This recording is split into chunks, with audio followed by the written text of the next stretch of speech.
Let me just preface this by saying I am repeating a homily I gave last weekend at Our Lady of the Lakes that was based on the gospel story of the prodigal son that many people found helpful. This certainly also applies to Life and Dignity Sunday. But now we must celebrate and rejoice, for he was lost and has been found. Those are some of the most memorable, healing, loving, forgiving, and joy-filled words in the gospel. But reading them last week brought a flood of different feelings and emotions as Jacob Wetterling's story unfolded. Minnesota's words, "He was lost and has been found," carried with them shock, wrenching heartache, grief, relief, and almost unbearable truth. What did I do wrong? I'm cold. Take me home. Those chilling and haunting, almost 27-year-old words of Jacob Wetterling pulled the hearts of millions into deep sorrow, sympathy, and compassion. Jacob's gripping and compelling words can also throw us onto the threshold of anger and rage, disgust, and hatred.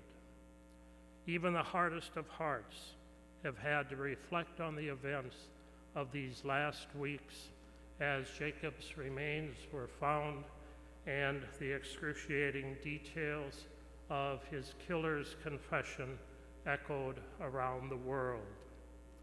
Details can keep popping into our minds and hearts as we empathize with Jerry and Patty Wetterling and their family.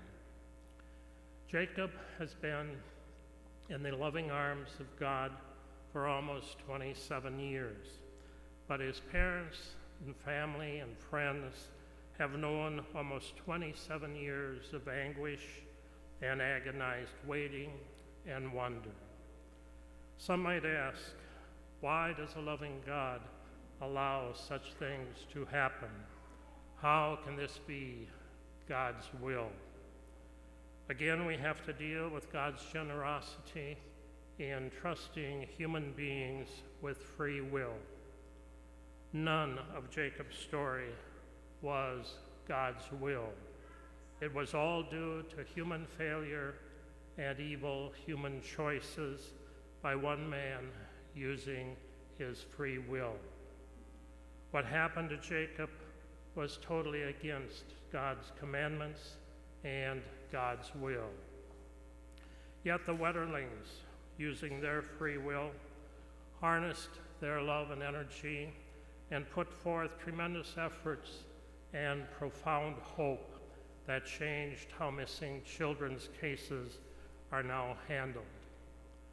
We need to reflect on the fact that because of free will, you and I have as much power as the killer had in committing the crimes and inflicting such cruelty and pain on a family by holding the truth hostage for almost 27 years. I don't want to believe that you or I would ever do such things, but the fact is, human beings are capable of such horror. Because of our free will, we also have each as much power to create great good as the Wetterlings have done. Jacob's story of child sexual abuse can also bring us to our knees for all the victims of sexual abuse in our church and in society, as we maybe now have a deeper understanding of the unrelenting scourge of pain that victims and their families can go through. Every victim is as important as Jacob as they live with the effects of what they suffered, including Jacob's killer's other victims.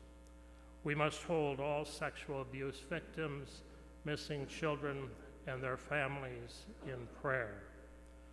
For the good of our own souls, with our ongoing call to forgiveness, we also are challenged to deal with our feelings about Jacob's killer and all perpetrators.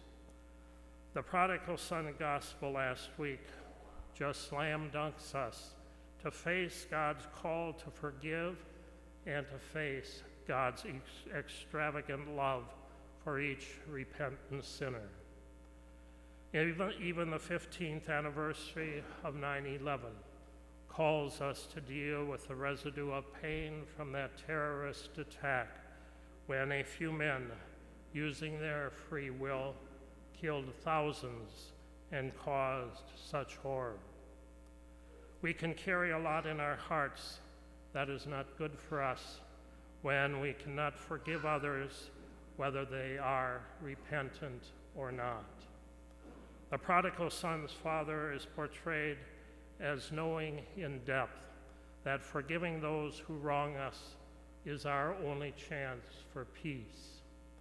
Thomas A. Kempis, known as one of the world's greatest spiritual directors, wrote, "Be assured that if you knew all, you would forgive all." In other words, there are circumstances behind every action. Circumstances may not always justify what a person does, but they always help explain it, make it more understandable. We may not know the circumstances or how another person is wired, their mental state, their sickness, their addiction, their desperation, their fear, or their panic. We don't know their brokenness that drives them to do sick and twisted things they feel are okay or need to do for survival or fulfillment. Forgiveness frees me from the burden of anger, rage, disgust, and hatred. What I do not forgive continues to harm me.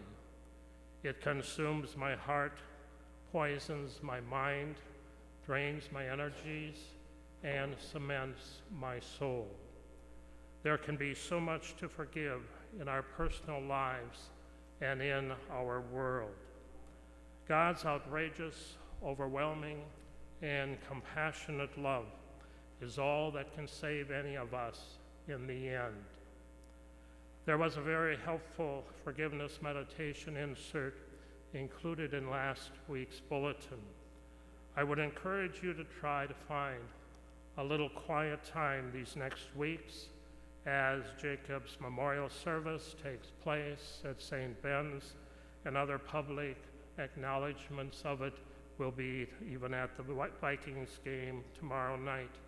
And as we move forward, to reflect on God's call to forgiveness in your own life. You may find the forgiveness meditation helpful in doing that.